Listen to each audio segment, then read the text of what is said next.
Hello दोस्तों, मैं आदर्श स्वागत करता हूं आप सभी का एक बार फिर से आपके अपने यूट्यूब चैनल लर्न मैथ में। तो दोस्तों, हम पढ़ रहे थे मैट्रिक्स और लास्ट क्लास में हमने कंप्लीट किया था इन्वर्टिबल मैट्रिक्स, व्युत्क्रमणीय आव्यूह। thereafter आज हमारी लास्ट क्लास होगी मैट्रिक्स की, जिसमें आज हम पढ़ने वाले हैं मैट्रिक्स इक्वेशन। आज हम डिस्कस करने वाले हैं दोस्तों आपसे मैट्रिक्स इक्वेशन। सबसे पहले हम जानेंगे कि what is matrix equation, matrix equation होता क्या है, देन हम क्वेश्चन में इसको किस तरीके से इस कॉन्सेप्ट को अप्लाई करते हैं। तो यही सब बातें आज हम इस क्वेश्चन में डिस्कस करने वाले हैं, इस क्लास में डिस्कस करने वाले हैं। तो चलिए देर ना करते हुए हम अपना आज का पहला टॉपिक स्टार्ट करते हैं। टॉपिक हमारा क्या है? Matrix equation. हिंदी में कहें तो आव्यूह समीकरण। मैट्रिक्स इक्वेशन मींस आव्यूह समीकरण। इसमें हमें क्या पढ़ना है कि इसमें हमें समीकरण दिए हुए रहेंगे, इसमें हमें 2 या 3 समीकरण दिए हुए रहेंगे, जिन्हें हमें सॉल्व करके मैट्रिक्स आव्यूह विधि से सॉल्व करके हमें उस समीकरण के चर की वैल्यू बतानी है। जैसे कि अगर हम मान लें कि हमारे पास 3 समीकरण है जो इस प्रकार है। पहला समीकरण है xa1 plus ybb1 plus zc1 equal to d1। एक दूसरा समीकरण है xa2 plus ybb2 plus zc2 equal to d2।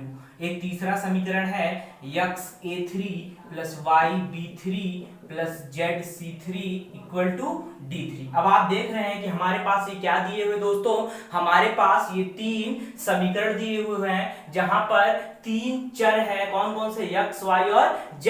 a1 b1 c1 d1 ये क्या है? कांस्टेंट है। तो हमें इन तीनों समीकरण को सॉल्व करके यहां बताना क्या है? x, y और z की वैल्यू। हमें क्या बताना है? x, y और z की वैल्यू बतानी है। तो x, y और z की वैल्यू यही जो हमें ज्ञात करनी है, इसमें हम लगाएंगे मैट्रिक्स वाला कॉन्सेप्ट, आव्यूह का कॉन्सेप्ट, और आव्यूह विधि से सॉल्व करके हम दिए हुए समीकरण को यहां से हम बताएंगे x और y और z की वैल्यू क्या है। तो आव्यूह विधि से सॉल्व करने के लिए सबसे पहले हमारे पास यहाँ 3 समीकरण। हम बात कर रहे हैं कॉन्सेप्ट की, ये बात हम कर रहे हैं मैट्रिक्स इक्वेशन के कॉन्सेप्ट की। यहाँ हमें 3 समीकरण पता है। तो सबसे पहले हमने क्या किया कि हमने माना, अब आपको पता है कि आव्यूह में यदि हमें किसी मैट्रिक्स को डिनोट करना है, प्रदर्शित करना है, तो हम अंग्रेजी वर्णमाला का कैपिटल वर्ड लेते हैं। तो यहाँ हमने मान लिया कि कैपिटल ए बराबर क्या दिया हुआ है? कैपिटल ए बराबर हमें दिया हुआ है यहाँ पर a1 का गुणांक, b1 का गुणांक, c1 का गुणांक, या इस तरीके से a1 कोफिशिएंट, b1 का कोफिशिएंट, और या इस तरीके से यहाँ पर x का कोफिशिएंट लेंगे, y का कोफिशिएंट, z का कोफिशिएंट। तो यहाँ से अगर हम बात करें x तीनों समीकरण में, यहाँ x का a1 है, यहाँ x का कोफिशिएंट a2 है, यहाँ x का कोफिशिएंट a3 है। तो मैट्रिक्स रूप में हमने इसे इस तरीके से लिख लिया a1 a2 a3। सेम चीज y के साथ, तो y का है b1 b2 b3। सेम चीज z के साथ, तो z का क्या दोस्तों? c1 c2 c3। तो यहां से हमें कैपिटल ए एक मैट्रिक्स मिला। उम्मीद करते हैं यहां तक आपको बात समझ में आई होगी। अब हमने मान लिया कि हमने मान लिया b बराबर भी हमारा एक मैट्रिक्स है। b बराबर भी हमारा क्या है? एक मैट्रिक्स है। या सबसे पहले अगर हम ले लें कि ये a हो गया, हमने मान लिया कि एक अंग्रेजी वर्णमाला का x है, ये भी एक मैट्रिक्स को डिनोट करता है। अब x किस मैट्रिक्स को डिनोट करेगा? इस मैट्रिक्स के अंदर कौन से एलिमेंट होंगे? वो कौन से होंगे जो हमें फाइंड आउट करना है? जिन चर को हमें फाइंड आउट करना है वो हमेशा डिनोट होंगे x में, और हमें फाइंड आउट क्या करना है? x, y और z को, x, y और z को। तो ये डिनोट करता है कैपिटल X, वही डिनोट उन्हीं चरों के आव्यूह को डिनोट करता है जिन्हें हमें फाइंड आउट करना है। एक तीसरा मैट्रिक्स हमारे पास B है जो डिनोट करेगा कांस्टेंट वैल्यू को। पहले समीकरण के लिए D1, दूसरे के लिए D2, तीसरे के लिए D3। तो B हमें डिनोट कर रहा है D1 D2 D3। तो उम्मीद करते हैं यहां तक आपको बातें समझ में आई होंगी। अब हमें क्या करना है? जो हमारे ये आव्यूह दिए हुए हैं, इन्हें हम एक समीकरण में क्या करेंगे दोस्तों? इन्हें हम एक समीकरण में क्या करेंगे? रखेंगे। तो समीकरण के जिस क्रम में हम इन्हें रखेंगे वो क्रम हमारा कौन सा होगा? ax is equal to B, कौन सा क्रम होगा जिसमें हम इसे रखेंगे, वो हमारा क्रम होगा ax is equal to B. ax is equal to B के फॉर्म में हम इन्हें क्या करेंगे दोस्तों, इन्हें हम इसी फॉर्म में क्या करेंगे, इन्हें रखेंगे। तो आप इन्हें एक बार जल्दी से नोट कर लें, देन आफ्टर आगे हम प्रोसीड करते। तो आप इसे एक बार जल्दी से लिख लें।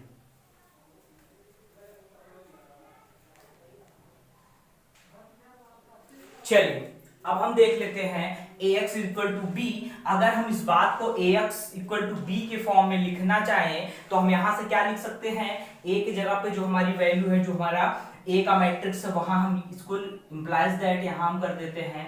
तो पहले a क्या है हमारा, a1 a2 a3 b1 b2 b3 c1 c2 c3।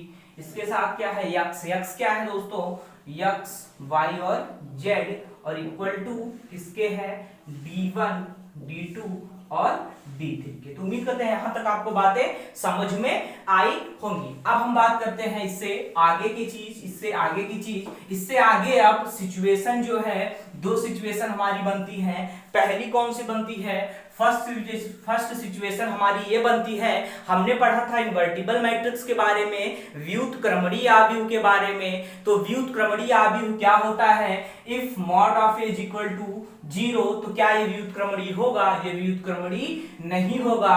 और if mod of A is not equal to 0, then इसे हम क्या कहते हैं दोस्तों, इनवर्टिबल मैट्रिक्स। तो यहां पर इनवर्टिबल मैट्रिक्स का रोल क्या है, ये बातें हमें आगे समझ में आने वाली हैं। तो पहली सिचुएशन ये बनती है कि अगर पहली सिचुएशन हमारी ये बनती है कि यदि एक व्युत्क्रमणीय आव्यूह हो तो हम क्या करेंगे, यदि mod of A is not equal to 0, इससे हमें क्या समझ में आना चाहिए कि ए क्या हो, ए व्युत्क्रमणीय आव्यूह है। ए क्या हमारा व्युत्क्रमणीय है। Mod of is not equal to 0 हमें क्या बताता है, इस पूरी लाइन, इस एक छोटी सी लाइन का मतलब ये पूरी लाइन है कि ए क्या है, एक व्युत्क्रमणीय आव्यूह है, कि ए क्या है हमारा व्युत्क्रमणीय आव्यूह है। तो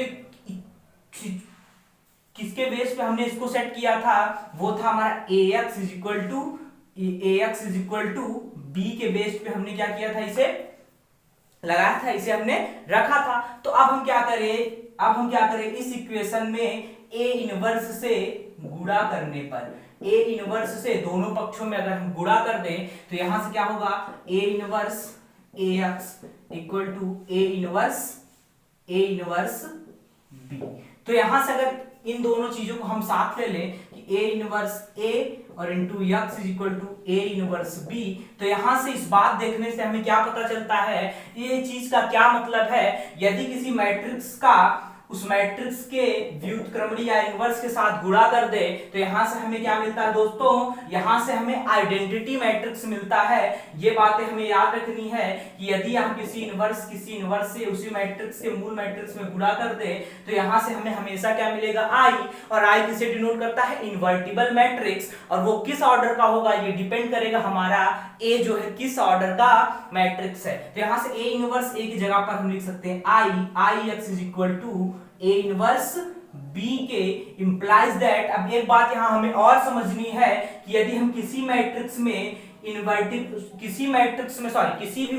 आइडेंटिटी मैट्रिक्स के साथ गुणा करते हैं तो मैट्रिक्स में कोई भी चेंज नहीं होता है, यदि किसी भी मैट्रिक्स में हम आइडेंटिटी मैट्रिक्स से गुणा करते हैं तो उस मैट्रिक्स की वैल्यू या मैट्रिक्स में कोई भी चेंज नहीं होता। तो यहां से इंप्लाइज दैट हम आई एक्स की जगह पर लिख सकते हैं x is equal to A inverse B. और यही है मेन चीज जिसमें हमें क्या करना है, फोकस करना है। यहीं से हमें एक्स वाई और जेड की वैल्यू क्या होगी दोस्तों, पता चलने वाली है। तो उम्मीद करते हैं ये दोनों बातें आपको समझ में आई होंगी। तो x is equal to A inverse B, ये चीज हमें कब मिली, जब mod of is not equal to 0, अर्थात पहली सिचुएशन की जब ए एक हमारा क्या हो, व्युत्क्रमणीय आव्यूह हो, तब हमें क्या मिलता है कि x is equal to A inverse B, x is equal to A inverse B. अब बात करेंगे x a इनवर्स b से ही हमें क्या मिलने वाला है, x y और z यानी कि दिए गए आव्यूह समीकरण के चरों का मान हमें इसी इक्वेशन से मिलने वाला है। अब a इनवर्स के बारे में हमने पिछली क्लास में पढ़ा था कि a इनवर्स क्या होता है, a inverse is equal to 1 upon mod of a adjoint of a। तो आप बहुत ही आसानी से a इनवर्स को क्या कर सकते हैं, ज्ञात कर सकते हैं। b की बात करें तो b हमने क्वेश्चन में देखा था, b हमारा क्या है, जो कांस्टेंट वैल्यू होती है उसका आव्यूह होता है हमारा b। तो b की वैल्यू की अगर हम यहां से बात करें तो b की वैल्यू है यहाँ d1 d2 d3 और x की वैल्यू है यहाँ x y z। और हम a इनवर्स की अगर बात करें, a की वैल्यू है ये पूरा मैट्रिक्स ये a बताता है। अब हमें लेकिन यहाँ इन्वर्टिबल उसका इनवर्स पूछा है, तो जस्ट पिछली क्लास में हमने a इनवर्स निकालना पढ़ा था। सबसे पहले बात करते हैं मॉड ऑफ a की। If mod of a is not equal to 0 then इसका इन्वर्टिबल मैट्रिक्स क्या होगा, पॉसिबल होगा। तो सबसे पहले हम मॉड ऑफ a को चेक करते हैं, देन आफ्टर हम a के सहगुणनखंडजों से बने मैट्रिक्स जिसे हम B नाम दिए थे, A के सहगुणनखंड से निर्मित मैट्रिक्स B ज्ञात करते हैं। देन आफ्टर हम B का एडजॉइंट करते हैं और एडजॉइंट करने के बाद A inverse equal to 1 upon mod of A adjoint of A रख के A इनवर्स वहां से हमें आसानी से मिल जाता है। देन आफ्टर हम सब चीजों को रखकर क्या करेंगे, कंपेयर कर लेंगे। यहां से हमें x y और z की वैल्यू आसानी से मिल सकती है। तो सेम जहां तक आपने लिखा था उसके आगे आप यहां से इस बात को लिख के उसके आगे आप कंटिन्यू करेंगे। और मेन जो हमें बातें पता चली, if A is a invertible matrix then x is equal to A inverse B। और यही क्या है कि जब वह इन्वर्टिबल होगा तो x y z की वैल्यू निकालने के लिए यही चीजें हमारी काम में आने वाली हैं। ये कॉन्सेप्ट है। अगर यहाँ आपको समझने में दिक्कत हुई देन आफ्टर हम क्या करेंगे, क्वेश्चन में इसी बात को हम बेहतरीन ढंग से समझ पाएंगे। तो आप इसे एक बार जल्दी से नोट कर लेंगे। ये कब की सिचुएशन थी, when mod of A is not equal to 0, जब A इन्वर्टिबल मैट्रिक्स। अब दूसरी कंडीशन तब होती है, अब हम बात करेंगे दूसरी कंडीशन की कि जब mod of A equal to 0, जब हमारा A जो है व्युत्क्रमणीय आव्यूह ना हो। तो एक बार पहले आप इसे जल्दी से नोट कर लें।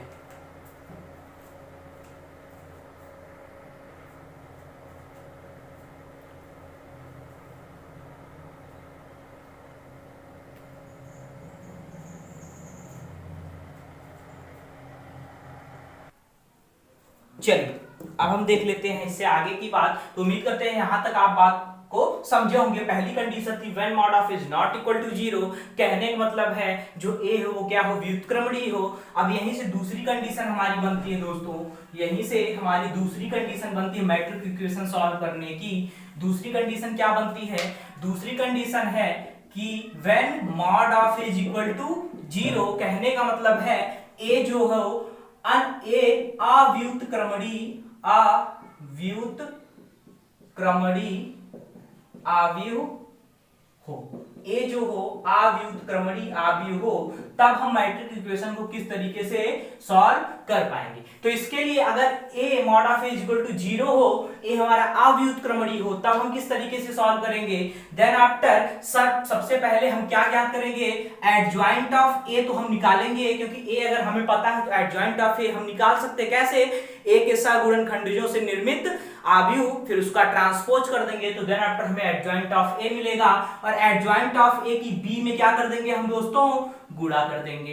एडजॉइंट ऑफ A निकालेंगे, उसकी B के साथ B तो हमें पता है, B अगर इस क्वेश्चन में बात करें हम तो क्या है, B हमारा d1 d2 d3। तो एडजॉइंट ऑफ A निकाल के B से हम गुणा करेंगे। अगर adjoint of A into B is not equal to O, is not equal to O is not equal to O। अब O क्या है, O जो है हमारा शून्य आव्यूह है, O जो है हमारा शून्य आव्यूह है। जब हम पढ़ रहे थे टाइप ऑफ मैट्रिक्स तो हमने पढ़ा था शून्य आव्यूह के बारे में। शून्य आव्यूह को अगर 2 क्रॉस 2 का हम बनाए तो ये क्या है, शून्य आव्यूह है। तो O हमारा है शून्य आव्यूह। तो when adjoint of A dot B, मतलब एडजॉइंट ऑफ A की B में अगर हम गुणा करें और वो शून्य आव्यूह के बराबर ना हो, शून्य आव्यूह के बराबर ना हो, तो हम कहेंगे कि इसका कोई भी हल नहीं होगा। तो इसका हल क्या होगा, असंगत। तो इसका हल क्या होगा, असंगत होगा। और असंगत हल का मतलब है कि इसके चर के एक भी मान संभव नहीं है, या इस मैट्रिक्स का एक भी मान संभव नहीं है, उसे हम क्या कहते हैं, असंगत होगा। इसका हल क्या होगा, असंगत होगा। ये कब होगा, जब एडजॉइंट ऑफ ए की बी में गुणा करने पर वो नल सेट या जीरो मैट्रिक्स के इक्वल नहीं होगा, तो उसका हल क्या होगा, असंगत होगा। और असंगत हल का मतलब क्या है, असंगत हल का मतलब क्या है, असंगत हल का मतलब है कि उसका एक भी मान संभव नहीं है, उसका एक भी मान संभव नहीं। अब दूसरी बात कि अगर एडजॉइंट ऑफ ए और बी जो हमारा ओ के बराबर होगा, तो हम कहेंगे इसका जो है संगत हल होगा, इसका हल संगत होगा। कहने का मतलब इसके चर के एक मान होंगे, एक मान होगा, या एक से एक मान, या एक से अधिक एक मान होगा, या एक से अधिक मान होगा। तो इन दोनों बातों पर हमें क्या करना है, ध्यान देना है कि when adjoint of A B का गुणा नॉट इक्वल होगा शून्य मैट्रिक्स के, तो इसके असंगत हल होंगे। असंगत हल का मतलब इसके चर का एक भी मान संभव नहीं है। और जब ये जीरो सेट के बराबर होगा, तो अर्थात इसका हल संगत होगा, यानी कि इसके चर के एक मान या एक से अधिक मान क्या होंगे, संभव होंगे। तो ये समझने की बात है। अगर आपको अब नहीं समझ में आए, देन आफ्टर हम क्वेश्चन में इस चीज को, इस कॉन्सेप्ट का यूज करके हम बातों को बिल्कुल क्लियर करेंगे। तो उम्मीद करते हैं यहां तक आपको बात समझ में आई होगी, तो आप इसे एक बार जल्दी से नोट कर लेंगे। देन आफ्टर हम चलते हैं अपने क्वेश्चन की तरफ।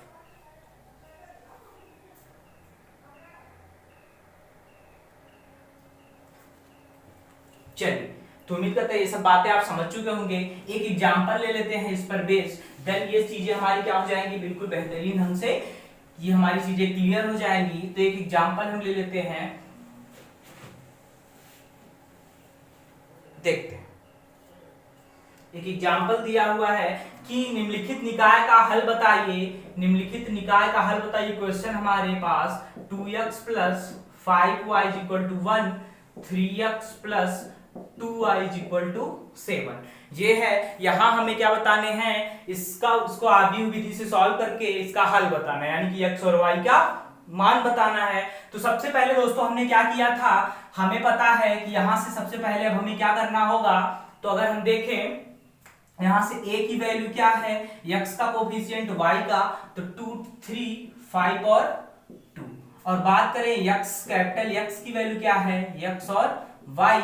और बात कर ले हम b की वैल्यू क्या हमें दी हुई है, 1 और 7। तो उम्मीद करते हैं यहां तक आपको बातें समझ में आएंगी कि a की वैल्यू ये, x की वैल्यू xy और b की वैल्यू क्या हमारी 1 और 7। तो डायरेक्ट जब mod of a is not equal to 0 था, तो यहां से हमें डायरेक्ट चीज पता हुई थी x is equal to a inverse b के। और तो सबसे पहले अब हमें चेक करना होगा कि a जो हमारा व्युत्क्रमणीय है या अव्युत्क्रमणीय है। तो अगर हम बात करें मॉड ऑफ a की, तो 4 माइनस 15, तो यहां से माइनस का 11, तो कह सकते हैं कि mod of a is not equal to 0 है। तो ये क्या है, व्युत्क्रमणीय है। ये क्या है दोस्तों, ये हमारा व्युत्क्रमणीय है। तो यहां से अब हम पहला कॉन्सेप्ट, इस कॉन्सेप्ट का यूज करके हमारा आसानी से क्या कर सकते हैं, इस बात को यहाँ x और y की वैल्यू को बता सकते हैं। तो सबसे पहले अब हमें क्या पता लगाना होगा, a इनवर्स का पता लगाना होगा। a हमें पता है दोस्तों, दिया हुआ है। a की वैल्यू क्या है, 2, 3, 5, 2।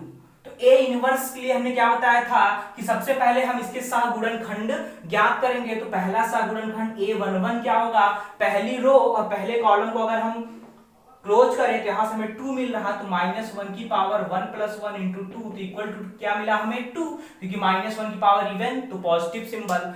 a12 हमें क्या मिलेगा, पहली रो दूसरा कॉलम, पहली पंक्ति दूसरा आव्यूह।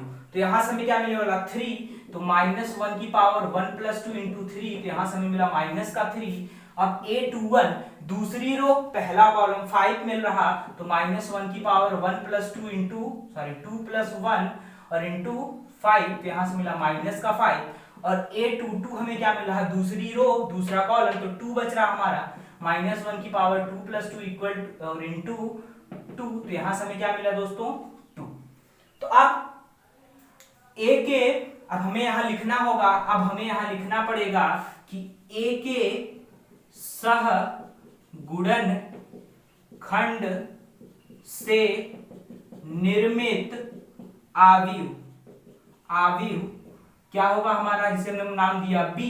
तो ए के सहगुणनखंड से निर्मित अवयव b बराबर क्या होगा अब हमारा, यहाँ a11 a12 क्या है हमारा 2, a12 क्या है -3, a21 क्या है -5, a22 क्या है हमारा 2। अब हमें एडजॉइंट ऑफ ए सहगुणनखंड से जो निर्मित हुआ उस अवयव b यानी कि एडजॉइंट ऑफ b, अब b का हमें क्या निकालना है ट्रांसपोज, b का हमें क्या निकालना पड़ेगा यहाँ पर, यहाँ हम देख लेते हैं। तो जब हम एडजॉइंट ऑफ a निकालेंगे, एडजॉइंट ऑफ a क्या होगा दोस्तों, b का परिवर्त, तो adjoint of a is equal to b का परिवर्त, इसका हम ट्रांसपोज कर दें अगर, तो यहां से मिलेगा 2 - 3 और -5 और 2, -5 और 2 हमने b का क्या कर दिया ट्रांसपोज। अब यहां से a इनवर्स की अगर हम बात करें 1/mod of a into adjoint of a, तो यहां से 1/mod ऑफ a की वैल्यू क्या आई हमारी -11 और एडजॉइंट ऑफ a क्या हमारा 2 - 3 -5 और 2, -5 और 2। अब यहां से हमें a इनवर्स पता चला, देन आफ्टर हमारा फार्मूला है x is equal to a inverse b। तो सबसे पहले एक बार आप यहां तक लिख लें, देन आफ्टर हम आगे इसे साथ होकर प्रोसीड करते हैं। तो आप इसे एक बार जल्दी से नोट कर लेंगे।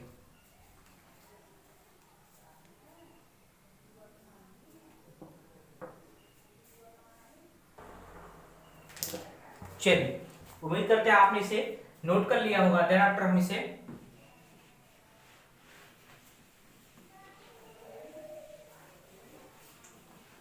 दोस्तों, अब ये है जब व्युत्क्रमणी, तो यहां से क्या बात है हमें पता है कि x inverse equal to a inverse b के, तो x की वैल्यू क्या है यहाँ x y, और a इनवर्स की वैल्यू हमने क्या पता कि a इनवर्स की वैल्यू है हमारी 1/-11 मैट्रिक्स क्या है 2 - 3 -5 और 2, और b की वैल्यू क्या है यहाँ पर 1 और 7। अब इन दोनों मैट्रिक्स की क्या क्रॉस मल्टीप्लिकेशन क्या है, सॉरी इन दोनों मैट्रिक्स की क्या मल्टीप्लिकेशन की जा सकती है, तो ये बातें डिपेंड करती हैं ऑर्डर पर। इसका ऑर्डर है 2 क्रॉस 2 और इसका ऑर्डर है 2 क्रॉस 1 का, तो इसमें नंबर ऑफ रो इक्वल है, इसमें नंबर ऑफ रो के, तो क्या कर सकते हैं हम इसका मल्टीप्लिकेशन क्या कर सकते हैं दोस्तों, कर सकते हैं। लेकिन उसको जो हम मल्टीप्लिकेशन करेंगे तो उसका ऑर्डर क्या होगा, ऑर्डर का पता हम कैसे करते हैं 2 1, तो 2 क्रॉस 1 का रिजल्टेंट जो मैट्रिक्स होगा इसका मल्टीप्लिकेशन करने पर तो जो मैट्रिक्स मिलेगा उसका ऑर्डर होगा 2 क्रॉस 1 का। तो यहां से हम अगर इसका मल्टीप्लिकेशन कर दें तो यहां से क्या होगा 2 - 35, यहां से माइनस का 3 और प्लस का 14, तो इक्वल टू 1/-11 मैट्रिक्स क्या मिला यहां से हमें -33 और ये क्या हो जाएगा हमारा 11।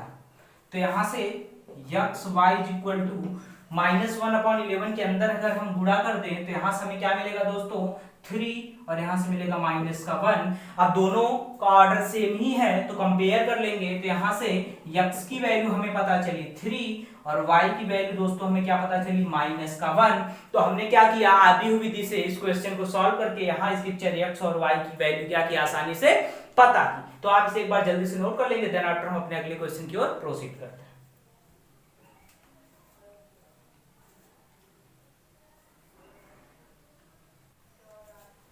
चलिए, आज वीडियो में हम यहीं तक रहने देते हैं। तो आज हमने डिस्कस किया मैट्रिक इक्वेशन के कॉन्सेप्ट को, हमने जाना कि मैट्रिक इक्वेशन का कॉन्सेप्ट होता क्या है। देन आफ्टर हमने इस जो हमारा कॉन्सेप्ट है उस पर बेस्ड क्वेश्चनों को भी क्या किया डिस्कस किया। अब हम अगली क्लास में इसके बचे हुए क्वेश्चनों को डिस्कस करेंगे, देन आफ्टर हम आगे की ओर प्रोसीड करेंगे। तो उम्मीद करते हैं आपको ये सेशन अच्छा लगा होगा। तो दोस्तों अगर आपको ये सेशन अच्छा लगा तो चैनल को शेयर कीजिए, सब्सक्राइब कीजिए और लाइक कीजिए। तो मिलते हैं आपसे अगली वीडियो में, तब तक के लिए जय हिंद जय भारत।